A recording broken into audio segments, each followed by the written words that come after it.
I built a bot that got max allocation on FTMO using no code. I used AI to build the strategy, and on this channel, I go over the tools that I built that help me elevate my edge, find the best opportunities in the market. And if you're into something like that, then today we're going to be discussing the best time to initiate a trade checker. It's a script that I built. I'm offering it for free. You can get it on my GitHub. It's got an MIT license. Make it your own. Do whatever you want with it. I'm going to go over what it does and what it doesn't do today.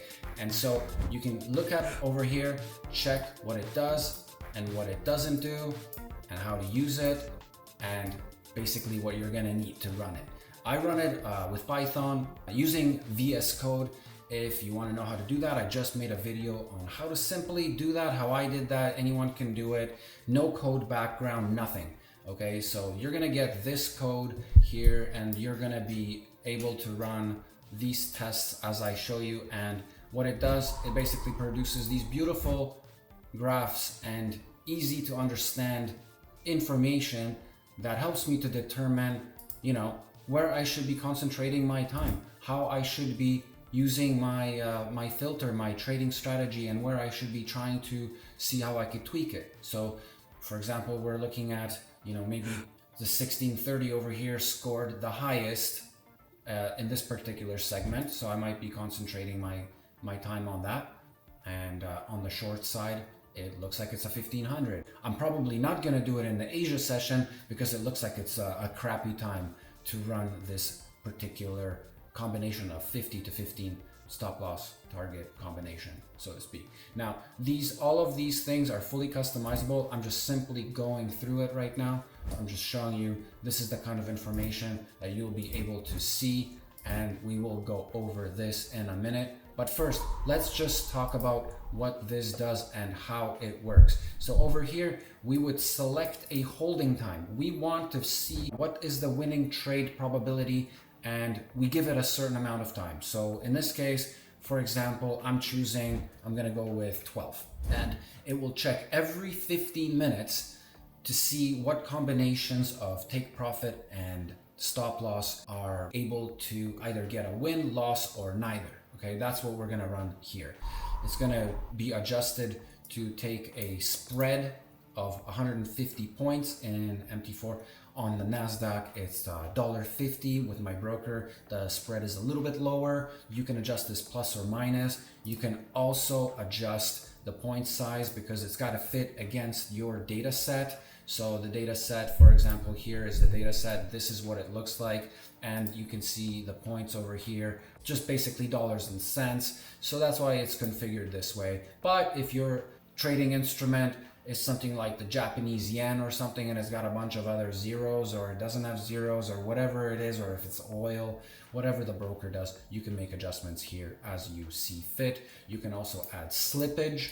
If you want to adjust for slippage, it'll randomize the slippage for you. In this case, I put slippage at 0 because I raised the spread a little bit, and the spread automatically handicaps the trades somewhat. So I figured, I'm just gonna focus on one variation of handicap right now. But you feel free to test this. I didn't test this yet. Okay, you can check it.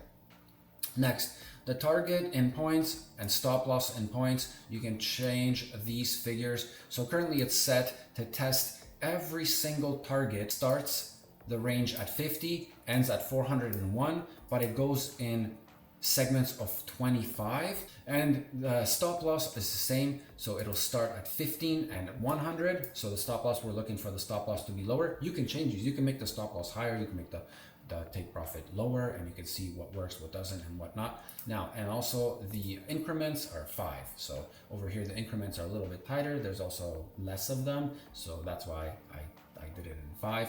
And then we want the min risk reward to show us 2.0. And this is targets in percent because it's testing a data set. Let's say you're looking at 2019 and 2025-26. Well, the NASDAQ is at different levels. So the NASDAQ, you have 7,000 in 2019, and in 2026, the NASDAQ is 30, right? So what you can do is adjust these figures to, instead of going nominal, you can also go percentile based. So for example, it will go by 0.25 of the market value at that time. So for example, if the market value was 10,000 and you want to have the take profit at 0.25 of that, what is that? 25 points. So it's 25 points here, and then on the stop loss as well, you have 5 points. So you can have 5, 10, 15, 20, and it looks like in this particular case, we're running the percentages not in a range, but we're actually physically adding them in, the ones that we want. And all of these combinations are going to be calculated against themselves. Down here, the minimum share that we want to see at least 0.8. Anything below that, we just don't want it. So 1 is break even, 0.8 is not break even. So what this code doesn't do, it doesn't tell us, hey, just go blind and trade using these parameters at this time. It doesn't say that. It doesn't do that. You still need a filter to filter out some bad trades. So whatever filter that you're using, some kind of an indicator or some kind of an entry management, you could apply it to the better, more favorable times. And so the sessions, this is basically just shows us and defines our sessions. So on this broker, the US starts at 16:30, which is 9:30 a.m. on the New York market. So that's the way that I kind of anchor this, because I know 16:30 is the US market open, but in real terms, it's Eastern Standard Time, 9:30. Okay, the rest of this is just the code base. Feel free to analyze it. You have the open source version of this. Feel free to just give it to Claude, give it to ChatGPT, Gemini, whatever you want, and see how it goes. Now today, so I'm going to increase my holding period time to 12 because I already had the 4 hour, and as we already outlined, and today we will run the 12 hour. So it's basically a 12-hour hold. Now we can see down here, I'm gonna zip this open. The calculations has begun. It's currently measuring every day. And after it measured every day, now it's testing every target and stop loss combination in points. Again, the target and stop loss had the range that I showed you before, and now it's testing it. Now we have the results popped out like that, and it's going through the rest of the test by percentile. It's talking about the first and second half of the month, and it's talking about the days of the week here. So it's sorting all of that out for us, which is nice. And it's also taking the time of day breakdown target. So it picked the best one out of all of them. And now it's talking about that down here. And I'm gonna rename this one into analysis results 12 hours. Okay, so that any other test that I do later on, it doesn't override it. And in here, again, I will check the dashboard to see what the results that we got. Again, it looks similar, but it's not, because if I compare this dashboard PNG to the 4 hour, you'll see that it's vastly different. So you see the concentration in the 4 hour, it really has to work really hard and show you trades that are gonna open and close much quicker than 12 hour, right? And so it's important to understand, like, hey, where am I at with my trading hypothesis? Should I be investing more time into, for example, trading it around the more probable time, which is above the 1, because 1 is break even and this is just above 1. So now I would actually try to apply whatever I use to enter a trade, apply those around the best times. That's what we have here for the longs, for example.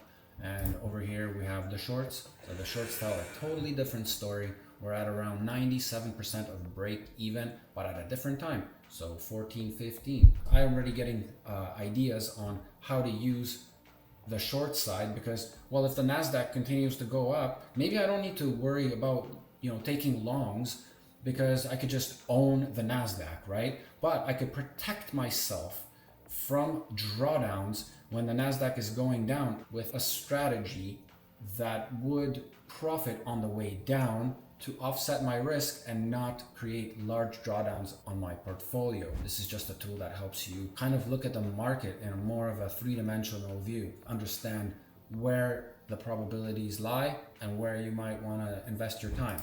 So going through these, we got the heat map here by year. This is the long, and then this is the short side, and also different years and different times, and also by the weekday. So it depends on, hey, do I initiate the trade at the same time on Monday as on Tuesday? No, Probably not. Why would I run, something that's less favorable? I would probably want to concentrate my testing to attain my goals at around those times, because something is most likely showing me that something's hiding around that time. So this is what it's revealing to me. If you like this kind of stuff, check it out on my GitHub, all free. You can download it, make it your own, crunch it, put it into your AI, let it build out whatever you want out of it. I hope this intrigued you to the point where you are looking at data analysis in a different way, improves your trading and gives you the edge that you're looking for. Thank you for watching. Let's get to work.